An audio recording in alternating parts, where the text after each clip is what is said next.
Coucou tout le monde, bienvenue sur cette nouvelle vidéo. Alors, dans cette nouvelle vidéo, je vais vous parler un petit peu de la frénésie de customisation qui m'a pris cette semaine. À propos du téléphone portable que j'avais changé il y a des mois, mais que j'avais toujours pas eu l'occasion de décorer. Et dans le dernier article, je sais pas si vous vous souvenez, je vous disais que j'avais acheté une paire de bérets et que j'avais l'intention, bon il y en avait un noir, et je le trouvais un petit peu banal. Donc j'avais envie de le personnaliser un petit peu, de le rendre unique, et en m'inspirant de magazines, de bérets que j'avais vus dans des magazines. Alors je saurais plus vous dire lesquels parce que j'étais incapable de les retrouver, mais dans tous les cas, donc l'idée c'était de le décorer donc avec des strass. Voilà. Je vais vous montrer ça tout de suite. Alors, donc voilà le béret terminé. Donc voilà.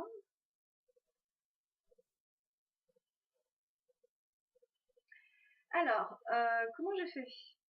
Bon, je vais pas vous expliquer évidemment comment apprendre à coudre, ça me paraît évident.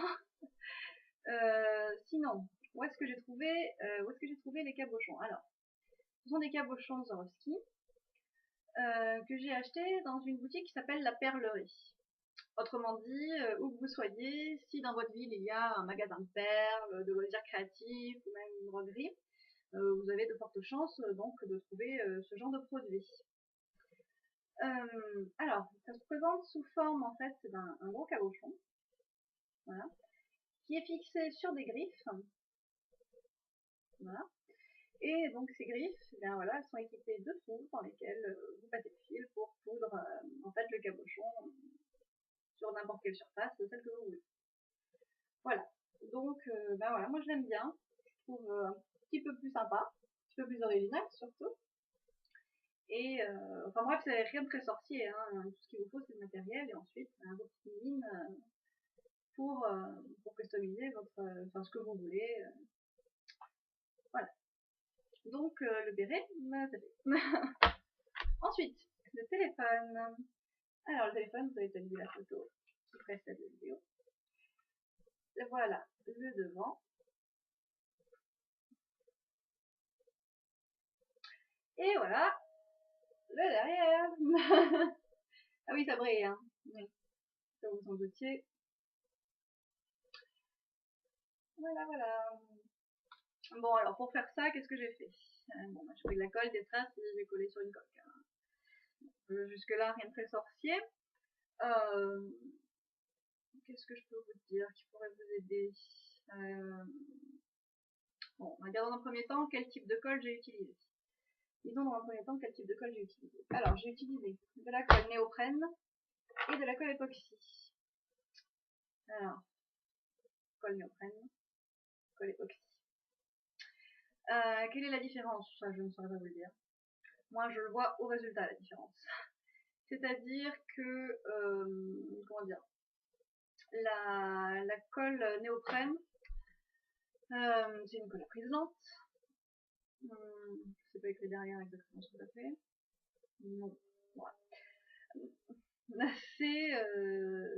Ça colle tout et n'importe quoi, ça colle très bien. Seulement, à l'usage, c'est pas fun parce que, dans un premier temps, moi, le tube est sous pression, donc une fois qu'il est ouvert, il en finit plus de couler. Ça, c'est un point qui est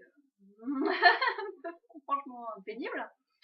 Ensuite, dans un deuxième temps, la colle, elle sèche rapidement à l'air, donc elle devient vite gluante, pâteuse, enfin c'est difficile de l'utiliser. Et surtout, elle fait des traces. Alors ça, les traces, c'est très moyen, parce que si jamais, vous ripez, vous foirez un truc, ou quoi, et vous dites, oh, je vais prendre un coton-tige et nickel, ni bonus je t'embrouille, je vais arranger ça. Bah non. Non, non, la trace, elle est là, elle y reste. Donc c'est pénible. Sinon, donc la colle époxy, je préfère la recommander comparée à l'autre. Alors je m'en suis servi pour le devant, pour coller les strass en bas, le nœud, etc. Parce que comme c'était le devant et que c'était pas juste une coque, parce que la coque elle est super chargée, je veux dire, si ça babouille à un endroit, il y a tellement de trucs que ça va pas se voir nécessairement. Alors que devant le téléphone, je préfère que ça soit propre et nickel. Donc la colle époxy. Alors, autrement nommé la colle à maquette. Alors celle-là évidemment c'est la colle japonaise parce que j'avais commandé d'autres décos sur un site et c'était fourni avec. Enfin de la colle époxy, n'importe quel magasin de bricolage ou magasin de maquette et puis vous en trouverez. Hein. C'est juste une colle qui a deux composants que vous mélangez et afin d'obtenir donc une colle assez puissante, à prise lente aussi. Et bon bah qui donne un résultat vraiment nickel. Enfin ça bave pas, ça fait pas de traces si jamais on veut effacer un petit peu quand on a basé un endroit, etc. Et donc à choisir entre les deux, époxy, pas de problème. Maintenant que je vous ai parlé de la colle, où est-ce que je trouve les dépôts? Ça peut peut-être vous intéresser, on m'a déjà posé des questions. Donc là, moi, je fais une vidéo pour vous dire où je trouve tout ce que je trouve. Alors, dans un premier temps, Eurasie. Alors, Eurasie, vous le trouverez que si vous habitez à Bordeaux. Après, dans d'autres villes, j'ai pas cherché s'il y avait des magasins, des supermarchés asiatiques qui faisaient les mêmes produits. À Paris, sûrement, vous devez sûrement arriver à en trouver. Ailleurs, je sais pas. Donc, dans ce magasin, Eurasie, Bordeaux-Lac, pour ceux qui habitent Bordeaux ou à côté, vous trouvez bon, la nourriture tout un fait, mais aussi des tas de gadgets et de conneries en provenance de différents pays d'Asie, entre autres la Corée, le Japon, Vietnam, Thaïlande, etc. Bon. Donc là-bas, j'ai acheté des stickers, comme celui-là. Évidemment, vous ne voyez rien. Ah, comme ça, c'est mieux. Ouais, bon. Des stickers. Donc des stickers sur lesquels bon, il y a des strass collées. Le sticker, vous le découpez de la forme que vous voulez, vous le collez sur ce que vous voulez. Ça tient un bec. Moi, je m'en suis servi pour faire le fond de travail là-dessus en fait.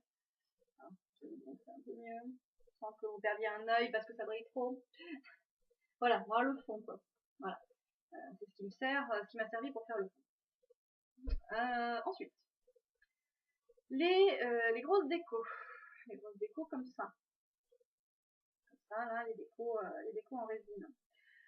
Celles-là, en l'occurrence, je les ai achetées sur le site de Yuki Yumi. Donc c'est un site qui me semble basé aux États-Unis. Je ne suis pas sûre, à vérifier.